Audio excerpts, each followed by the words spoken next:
Hello students, आज हम आपके लिए लेकर आए हैं प्रश्नावली 2.5।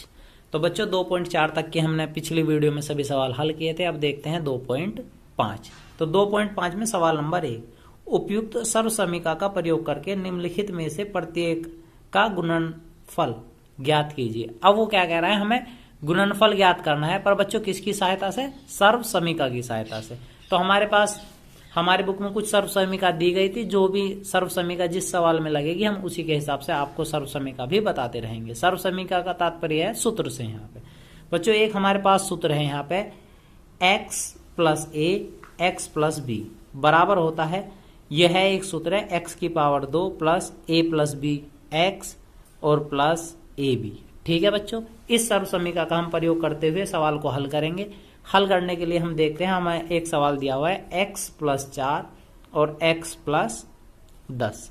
तो यदि हम दोनों सूत्र और इसकी तुलना करें तो a के स्थान पर बच्चों कितना दिया हुआ है हमें? 4, और b के स्थान पर कितना दिया हुआ है बच्चों? 10। तो अब हम सूत्र की सहायता से इसे हल करते हैं। तो हम लिखेंगे x प्लस 4 और x प्लस 10 बराबर एक्स स्क्वायर तो सेम रहेगा बच्चों, एक्स स्क्वायर प्लस, जब हमने दोनों की तुलना करी थी तो ए के स्थान पे कितना लिखा हुआ था बच्चों? 4। तो हम लिखेंगे यहाँ 4 प्लस बी के स्थान पे कितना लिखेंगे? 10 एक्स प्लस ए के स्थान पे 4 गुणा 10। ठीक है बच्चों, फिर हम गुणा देखते हैं, एक्स स्क्वायर प्लस 10 और 4 14, और बाद में लिखा हुआ था एक्स प्लस 4 धाई 40। तो यही हमारा आंसर होगा। ठीक है बच्चों, केवल हमें क्या करना है, सूत्र के हिसाब से ध्यान रखना है। हमारे पास सूत्र था x प्लस ए और x प्लस बी बराबर है x square plus a plus b x plus a b. तो जो हमारे पास a के स्थान पर वैल्यू थी वो 4 थी और b के स्थान पर वैल्यू थी 10 थी। ठीक है बच्चों, देखते हैं इसका b पार्ट। तो b पार्ट क्या कहता है हमारे पास? b पार्ट पे उसने दिया हुआ है x प्लस 8 और x माइनस 10। तो a के स्थान पर कितना है बच्चों? 8, और b के स्थान पर है माइनस का 10। चिन्ह सही देखते हैं। ठीक है बच्चों, हमारे पास सर्वसमीका थी x प्लस ए और x plus b equal to क्या होता बच्चों? X square plus a plus b x और प्लस ए बी। ठीक है बच्चों, तो हमारे पास जो सवाल दिया हुआ है उसे रखेंगे x प्लस 8 और x माइनस 10। तो देखते हैं एक्स स्क्वायर प्लस ए के स्थान पे कितना है बच्चों? 8, और बी के स्थान पे कितना दिया हुआ है? माइनस का 10। चिन्ह सहित रखना है। ठीक है बच्चों, बाद में दिया हुआ है एक्स प्लस ए के स्थान पे 8 है और बी के स्थान पे माइनस का 10 है। तो देखते हैं एक्स स्क्वायर 8 और माइनस का 10 कितना बचेगा बच्चों? माइनस का 2x और माइनस प्लस की गुना माइनस 8 धाई 80। तो हमारे पास दूसरी सर्वसमीका की सहायता से ये आंसर आ गया। ठीक है बच्चों, अब देखते हैं नेक्स्ट। तो बच्चों इसका थर्ड पार्ट हमें दिया हुआ है 3x प्लस 4 और 3x माइनस 5। यहाँ पे सवाल में थोड़ा सा अंतर है, अब की बार x के स्थान पे भी 3x है। ध्यान रखेंगे दोनों बार, x के स्थान पे भी कितना है? x के स्थान पे तो बच्चों कितना दिया हुआ है? 3x, a के स्थान पे कितना है? 4, और b के स्थान पे है माइनस का 5। ठीक है बच्चों, हम फिर से अपनी सर्वसमीका देखते हैं, x plus a x plus b equal to क्या था बच्चों? X square plus a plus b x और प्लस का ए बी। ठीक है बच्चों, सवाल को फिर से लिखते हैं, x प्लस 4 और 3x माइनस का 5 इक्वल टू। अब देखो बच्चों, फिर देखेंगे x के स्थान पर अब की बार सवाल के अनुसार कितना दिया हुआ है? 3x। तो x के स्थान पर अब हम लिखेंगे 3x की पावर कितनी है बच्चों? 2, प्लस a के स्थान पर 4 है और b के स्थान पर माइनस का 5 है, और x के स्थान पर फिर से कितना है बच्चों? 3x प्लस a के स्थान पर 4 और b के स्थान पर माइनस का 5। फिर देखते हैं 3 की पावर 2, 3 का वर्ग कितना होता है बच्चों? 9, और x की पावर 2 का मतलब x स्क्वायर। अब यहां से देखेंगे 4 प्लस का है और 5 माइनस का, तो कितना बचेगा बच्चों? माइनस का 1 गुणा 3x। ये प्लस है या माइनस? प्लस माइनस माइनस, 5 चौक 20, 9x स्क्वायर और 3x की जब 1 में गुना करेंगे तो क्या बचेगा, माइनस का 3x, और ये बचेगा माइनस का 20। ठीक है बच्चों, तो हमें क्या करना है, सभी पदों का ध्यान रखना है। हमने यहाँ पे देखा 3x था किसके स्थान पे, x के, a के स्थान पे 4 था और b के स्थान पे माइनस का 5 था। तो जहां जिस चीज की आवश्यकता थी उसे रखा। अब देखते हैं इसका डी पार्ट। तो बच्चों डी पार्ट दिया हुआ है y square plus 3/2 y square minus 3/2। ठीक है बच्चों, एक सूत्र इस प्रकार का हमने दूसरा पढ़ा है, यानी कि एक सर्वसमीका। तो बच्चों अब हम इसकी तुलना करेंगे।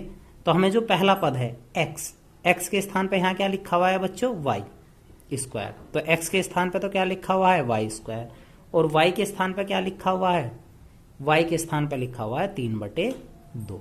हमारी सर्वसमीका क्या कहती है, यदि दोनों बात बराबर लिखी हुई है, जैसे ये लिखा हो y square plus 3/2 y square minus 3/2, यह वर्गांतर के सूत्र के अंतर्गत आता है। यह हमें सर्वसमीका दिया हुआ है। तो इसका मतलब क्या होता है, पहले वाले की भी पावर 2 कर दो, दूसरे वाले की भी पावर 2 कर दो। तो अब हम देखते हैं x के स्थान पर वाई स्क्वायर था और y के स्थान पर 3/2 था। तो बच्चों देखते हैं वाई स्क्वायर प्लस 3/2 और यह है वाई स्क्वायर माइनस 3/2। तो x के स्थान पर कितना दिया हुआ था बच्चों, हमने यहां से अलग निकाल लिया था कितना, वाई स्क्वायर। तो वाई स्क्वायर हो जाएगा माइनस, अब वाई स्क्वायर है कितना 3/2। तो y के स्थान पर कितना दिया हुआ था 3/2, इसकी भी पावर हम कितनी कर देंगे बच्चों 2। तो y की पावर 2 माइनस 3 की पावर 2 का मतलब कितना 3 × 9 और 2 की पावर 2 का मतलब 4। ठीक है बच्चों, तो y का फिर दोबारा से एक बार देखेंगे, ये x स्क्वायर था, इसकी भी पावर यहाँ पे 2 दी हुई है। भाई x के स्थान पे कितना दिया हुआ था y स्क्वायर, तो y स्क्वायर तो था ही, और सूत्र के अनुसार एक स्क्वायर हो, तो 2 दूनी 4, तो यह बच्चों पावर हो जाएगी कितनी 4। ठीक है, तो 2 दूनी 4 माइनस 3 की पावर 2 का मतलब 9 और 2 की पावर 2 का मतलब 4। तो यह एक वर्गांतर का सूत्र था जिसकी सहायता से हम सवाल हल कर सकते हैं। हम देखते हैं सवाल नंबर 2। तो बच्चों अब देखते हैं सवाल नंबर 2।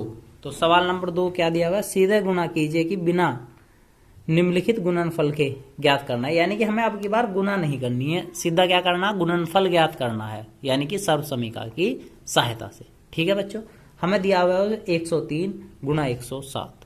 तो इसे हम हल करने के लिए वही जो पहली सर्वसमीका हमने लगाई थी पहली बार, x plus a x plus b equal to क्या होता है, x square plus a plus b x plus a b. तो हम क्या करेंगे, इन दोनों पार्ट को इस सूत्र की तरह बनाने का प्रयास करेंगे। तो देखो बच्चों हम कैसे बनाते हैं, 100 प्लस 3, भाई 103 था, हम लिख सकते हैं 100 प्लस 3, और दूसरे वाला दिया हुआ है गुणा 107, इसे हम लिख सकते हैं 100 प्लस 7। ठीक है बच्चों, तो 103 को लिख दिया 100 प्लस 3 और 107 को लिख दिया 100 प्लस 7। ठीक है बच्चों, अब आगे चलते हैं। एक्स स्क्वायर का मान कितना 100 की पावर 2 लिखेंगे, क्योंकि हमारे पास क्या है बच्चों, x बराबर कितना दिया हुआ है 100 और a बराबर कितना है बच्चों 3 और b बराबर कितना दिया हुआ है 7। ठीक है भाई, यहां से जब हम तुलना कर रहे हैं तो x के स्थान पर 100, b के स्थान पर a के स्थान पर 3 और b के स्थान पर 7। तो यहां हम लिखते हैं एक्स स्क्वायर के स्थान पर 100 की घात 2 प्लस a के स्थान पर कितना 3 प्लस 7 x प्लस a के स्थान पे कितना 3 गुणा 7। ठीक है बच्चों, तो हल करते हैं 100 का स्क्वायर, तो 100 का कितना बनेगा, 2 तो जीरो थी ही। अब से ध्यान रखेंगे बच्चों, यदि किसी अंक के बाद जितने जीरो हैं और स्क्वायर दिया हुआ है, जीरो एकदम डबल हो जाएंगी। तो 2 जीरो थी तो स्क्वायर होने पे कितनी हो जाएंगी, 4 जीरो हो जाएंगी। ठीक है, और यहां देखो एक्स स्क्वायर का मान कितना था बच्चों 100 था, यहां 100 रख देंगे इसे। ठीक है, तो 7 और 3 कितने हुए 10 गुणा 100 प्लस 7 या 21। हम देखते हैं जब पूरे अंक कितने थे, 4 जीरो थे एक के बाद प्लस 100 के बाद 1 2 3, जब दोनों के आपस में गुणा करेंगे तो 1000 बन जाएगा प्लस 21। अब हम क्या करते हैं, तीनों पदों को जोड़ देते हैं, 1 2 का 2, तीसरे अंक पर कुछ नहीं है 0, चौथे अंक पर 1 है और पांचवें अंक पर 1 है। तो हमारा आंसर इस प्रकार यह प्राप्त हो गया। ठीक है बच्चों, उम्मीद है आपको समझ में आया होगा। अब देखते हैं इसका बी पार्ट। तो बी पार्ट भी बच्चों इसी प्रकार है, अब हम क्या करेंगे, इसे लिख देंगे 100 माइनस 5 और दूसरे वाले अंक को भी लिख देंगे 100 माइनस 4। ठीक है बच्चों, जो हमारे पास सूत्र था क्या था, x plus a x plus b equal to x square plus a plus b x plus a b. ठीक है बच्चों, तो यदि हम यहाँ तुलना कर रहे हो तो x के स्थान पर कितना है हमारे पास 100, a के स्थान पर कितना है -5 और b के स्थान पर कितना है बच्चों -4। ठीक है, अब हम सूत्र सही तरह लिखेंगे सर 100 माइनस 5 और ये वाला 100 माइनस 4। तो एक्स स्क्वायर के स्थान पर कितना है बच्चों 100 की घात 2 प्लस a के स्थान पर कितना -5, b के स्थान पर कितना -4 और x के स्थान पर कितना 100 प्लस a के स्थान पर बच्चों -5 और b के स्थान पर -4। ठीक है बच्चों, तो 100 की घात 2 कितना बनेगा बच्चों, फिर से 100 के बाद कितनी 0, 2 0 और ये भी -5 -4, तो टोटल अंक कितने हो जाएंगे -9, 5 और 4 दोनों चिन्ह माइनस थे तो -9 गुणा 100 और दोनों की गुणा करेंगे 5 चौक 20 प्लस का 20।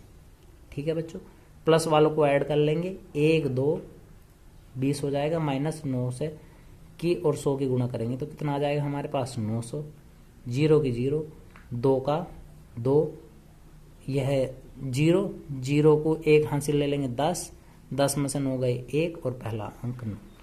तो हमने क्या करा, इस अंक में से 900 घटा दिया तो यह हमारे पास आंसर आ गया। ठीक है बच्चों, अब देखते हैं इसका सी पार्ट। सी पार्ट क्या कह रहा है, 104 गुणा 96।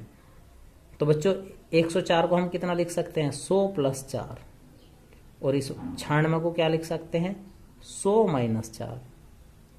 ठीक है बच्चों, तो देखो बच्चों फिर से है वर्गांतर बन गया, कैसे, a plus b a minus b equal to हम क्या लिख सकते हैं ए स्क्वायर माइनस का बी स्क्वायर। तो यहाँ सूत्र में देखेंगे a के स्थान पर हमारे पास क्या बन रहा है बच्चों 100 और b के स्थान पर कितना बन रहा है 4, है कि नहीं। तो a के स्थान पर 100, b के स्थान पर 4, दोनों स्थान पर। तो हम अब इसे लिख सकते हैं 100 प्लस 4 और 100 माइनस 4 इजकल टू a के स्थान पर कितना लिखना है हमें 100 की घात कितनी कर देंगे बच्चों 2 माइनस b के स्थान पर कितना 4 की घात 2। तो 100 की घात 2 का मतलब कितना 100 के बाद 2 0 हो माइनस 4 की घात 2 का मतलब 16। तो हम इस अंक में से 16 घटाएंगे तो सबसे पहले हासिल लेंगे कितना बना 10 में से 6 गए 4, यहाँ बचा 9 में से 1 गया 8, यह भी 9 बचा, ये भी 9 बचा। ठीक, तो हमारे पास ये आंसर है। उम्मीद है आपको यह वीडियो पसंद आया होगा। यदि कोई डिफिकल्टी हो तो कमेंट बॉक्स में कमेंट करें और बाकी की सभी वीडियो देखने के लिए हमारा चैनल सब्सक्राइब करें। धन्यवाद।